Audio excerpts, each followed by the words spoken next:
E essas tonalidades são importantes para a gente representar o volume.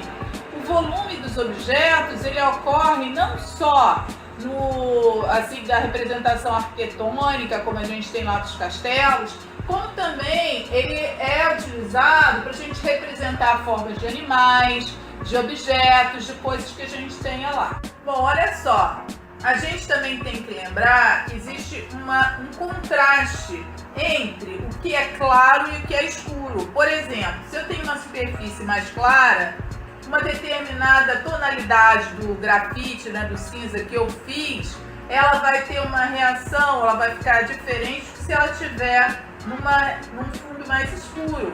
Por quê? Porque aqui ela parece mais escura do que aqui. Por quê? Porque a mesma tonalidade, se eu estou num fundo escuro, ela vai dar um contraste, vai parecer mais claro.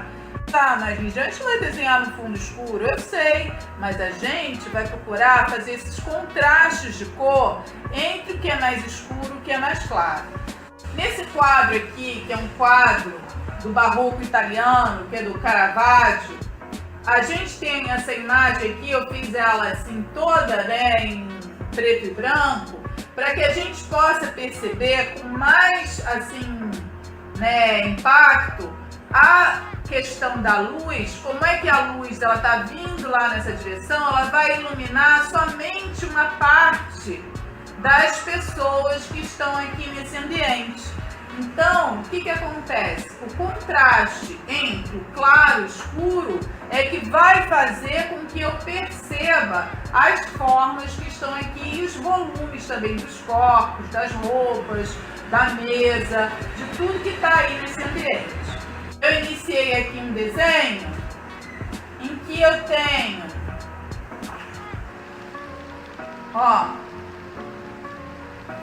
aqui na minha folha, eu fiz um círculo e dentro desse círculo eu fiz um outro aqui, ó, uma meia lua, tá? Aí eu vou fazer de conta que isso daqui vai ser um buraco. Como que eu vou fazer isso? Eu vou, ó, pintar, quem quiser pode até pintar com a canetinha ou então com o próprio lápis 6B. Eu vou pintar só essa parte de dentro de preto. Aí depois que eu pintei isso aqui tudo assim, bem escuro, eu vou pegar e vou escurecer assim uma parte dessa meia lua que ficou aqui. Ó, para dar a impressão de que aqui tem um volume, tem um buraco. Aí eu vou fazer, ó, vou continuar pintando aqui.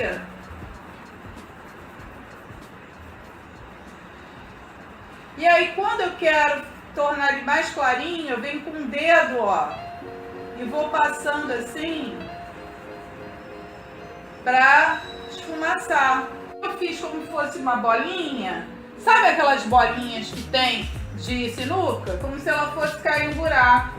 Aí eu vou fazer a mesma coisa que eu fiz aqui, eu vou fazer aqui nessa sombra daqui, que é uma sombra que a gente chama de sombra projetada. É a sombra da bolinha, como se a luz estivesse aqui, e aí vai fazer essa sombra.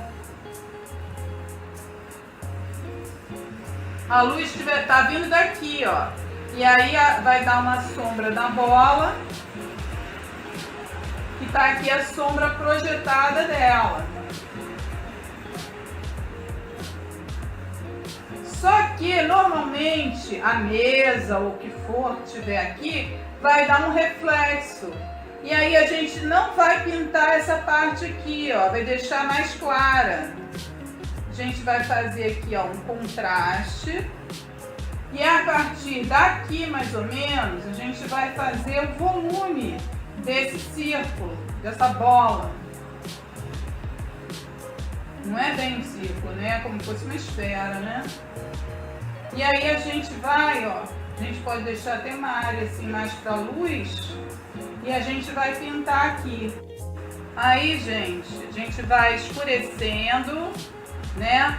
Aqui você vai poder fazer mais juntinho da linha.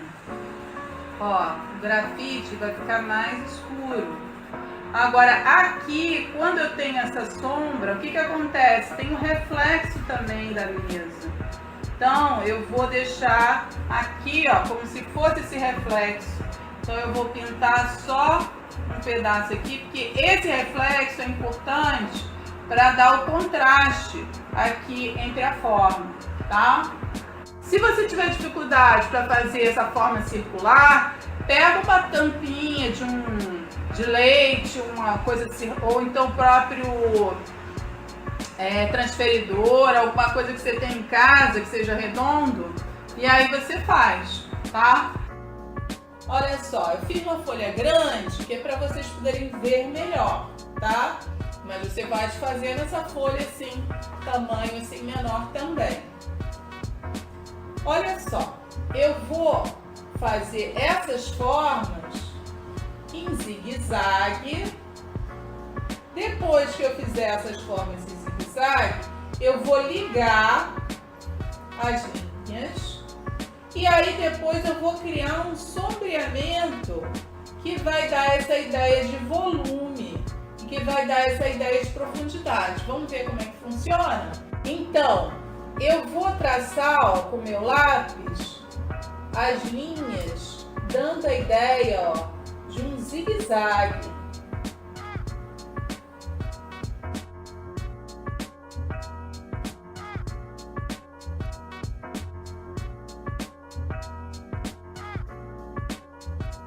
Aí depois que eu fiz isso, eu vou começar, ó, com o meu próprio lápis, pintar mais escurinho, mais forte.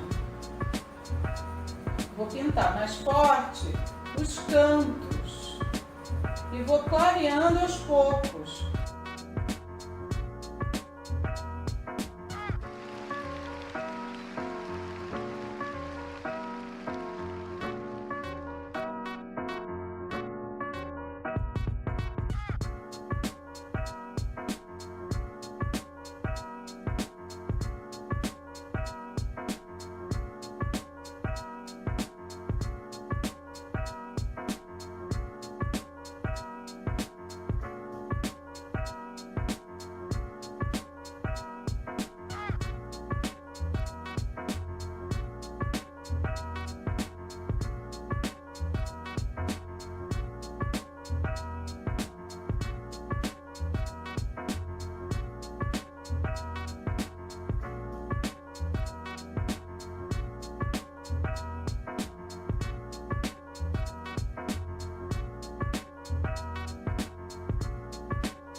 Tô pintando aqui, ó.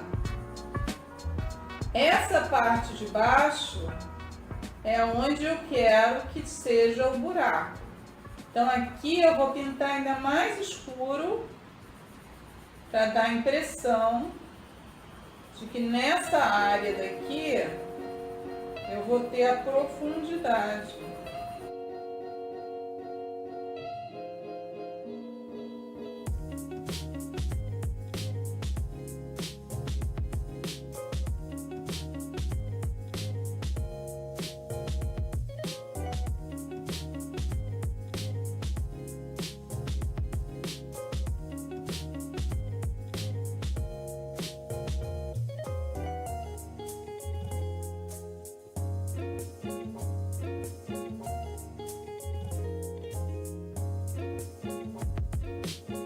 Espero que vocês tenham gostado e tenham feito também bem legal de vocês, tá? Tchau, pessoal! Até uma próxima vez!